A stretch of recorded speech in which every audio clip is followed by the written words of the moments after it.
Visi Undang-Undang Pemilu gagal, Gubernur Anies terancam. Assalamualaikum warahmatullahi wabarakatuh. Sahabat, kembali lagi dengan Tumpal Daniel. Saat ini di DPR RI sedang hangat dibincangkan apakah jadi revisi Undang-Undang Pemilu atau tidak. Begitu juga implikasinya apakah jadi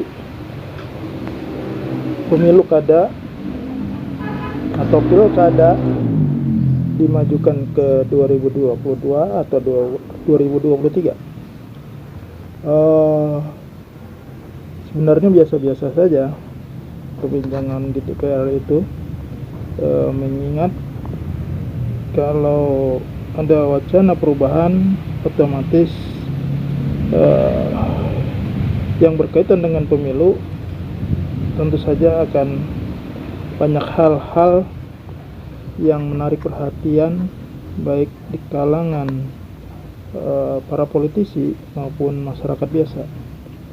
Terlebih lagi berkaitan dengan agenda 2022, di mana terutama di Jakarta dengan ketokohan Anies Baswedan yang akan mengakhiri masa jabatannya sebagai Gubernur DKI Jakarta pada 2022, bila mana pemilu kada itu dimajukan pada 2022 atau 2023, maka tentu saja banyak ditunggu Anies kembali maju sebagai gubernur. Hal ini mengingat secara objektif masyarakat menilai prestasi Anies memimpin DKI Jakarta cukup terbukti, baik dalam jumlah penghargaan yang dia perolehnya selama memimpin Jakarta dari dalam maupun luar negeri. Itu sudah membuktikan bahwasanya Anies berkinerja baik. Terlebih lagi pembuktian secara kasat mata oleh publik yang selama ini di benak masyarakat begitu kuat melekat, bila hujan tiba maka Jakarta banjir. Namun sampai hari ini alhamdulillah 5 hari atau 6 hari berturut-turut hujan dengan deras. Di daerah-daerah lain itu kebanjiran, tetapi Jakarta tidak terdengar banjir. Itu menandakan bahwasanya persoalan klasik di Jakarta, salah satunya adalah persoalan banjir, sudah mulai bisa teratasi, dan di ruang publik tidak lagi bising dengan persoalan-persoalan orang mempersoalkan banjir di Jakarta.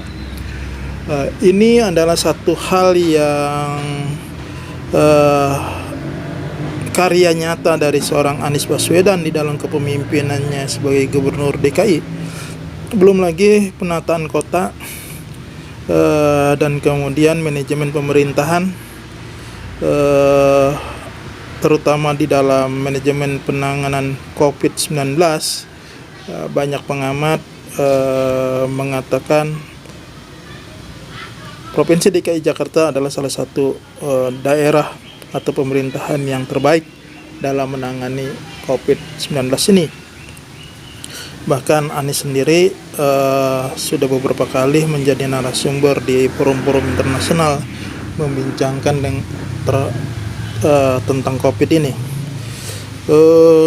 Artinya dari sejumlah prestasi itu, dari kinerja yang ditunjukkan oleh Anies,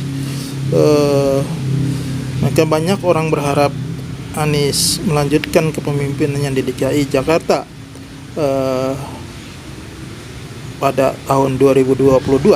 Namun bila mana pemilu kada ini tetap dengan undang-undang yang lama, yaitu diadakan serentak pada 2024, bisa dipastikan tahun 2022 Anies jabatannya berakhir. Dia tidak lagi menjadi gubernur di Jakarta, dan bahkan jedanya cukup lama, 2 tahun hingga 2024. Artinya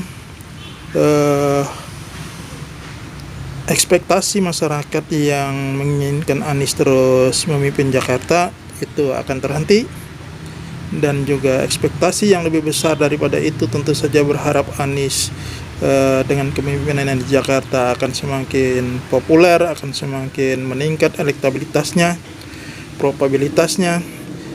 Itu juga kemungkinan secara politik, secara matematika politik tentu saja akan menyempitkan ruang atau peluang daripada Anies Baswedan itu sendiri.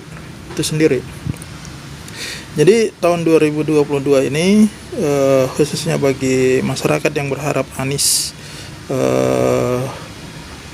kembali sebagai Gubernur DKI Jakarta tentu saja akan sangat ditentukan oleh dinamika di DPR RI. Apakah revisi Undang-Undang Pemilu itu bakal terjadi sehingga berimplikasi kepada pemajuan daripada agenda pemilu kada di 2022 atau 2023. Tapi sebaliknya, bila revisi Undang-Undang Pemilu itu tidak terjadi atau tetap pemilu kada pada undang-undang yang lama yaitu serentak 2024, itu juga memastikan Anies berhenti pada tahun 2022. Demikian sahabat, terima kasih. Assalamualaikum warahmatullahi wabarakatuh.